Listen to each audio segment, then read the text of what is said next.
उत्तर प्रदेश के कानपुर से रोंगटे खड़े कर देने वाला मामला सामने आया है, जहां किडनी तस्करी के एक बड़े गिरोह का खुलासा हुआ है। मिडलाइफ हॉस्पिटल समेत 3 प्राइवेट अस्पताल जांच के घेरे में हैं, जिनमें से एक के पास रजिस्ट्रेशन तक नहीं मिला।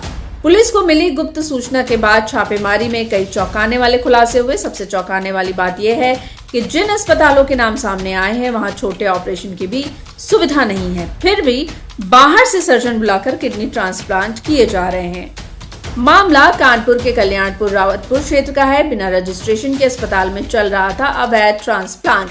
ये लोग दलालों के जरिए गरीबों को किडनी डोनर शिकार बनाते थे।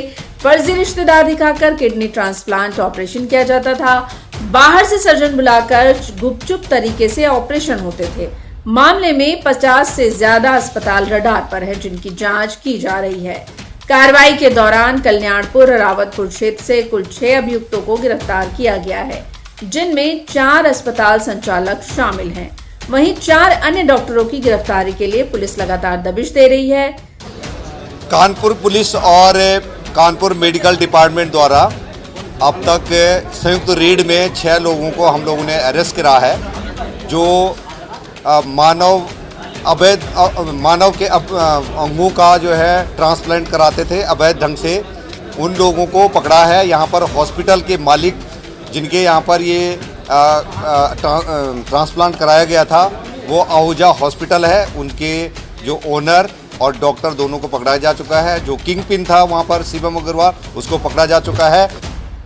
फिलहाल पुलिस और स्वास्थ्य विभाग की संयुक्त टीम जांच में जुटी है। इस रैकेट के तार कई राज्यों तक फैले होने की आशंका है। अब देखना होगा कि इस पूरे मामले में और कितने बड़े नाम सामने आते हैं।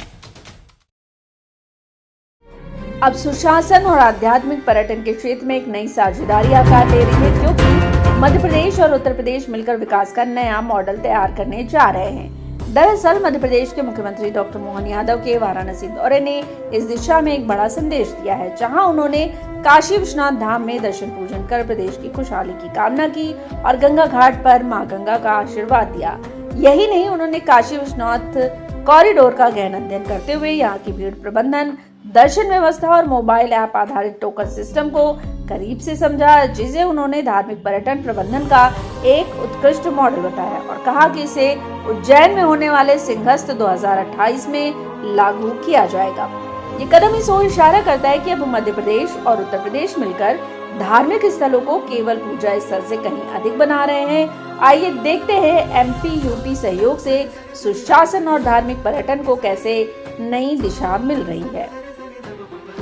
मध्य प्रदेश और उत्तर प्रदेश के बीच सुशासन और धार्मिक पर्यटन मॉडल एक रणनीतिक साझेदारी है। दोनों राज्य अपनी सांस्कृतिक विरासत और प्रशासनिक अनुभवों को साझा कर रहे हैं। इसका मुख्य उद्देश्य धार्मिक स्थलों को पूजा केंद्र से आधुनिक आर्थिक तंत्र में बदलना है। मध्य प्रदेश सरकार वाराणसी के काशी विश्वनाथ कॉरिडोर का क्राउड मैनेजमेंट और बुनियादी ढांचा मॉडल अपना रही है। ये मॉडल 2028 में उज्जैन में होने वाले सिंहस्थ महाकुंभ में लागू किया जाएगा। दोनों राज्य मिलकर प्रमुख धार्मिक केंद्रों को एक साझा पर्यटन सर्किट के रूप में विकसित करना है। इसका उद्देश्य श्रद्धालुओं के लिए यात्रा को सुगम बनाना और सुविधाओं को अंतर्राष्ट्रीय स्तर पर लाना है।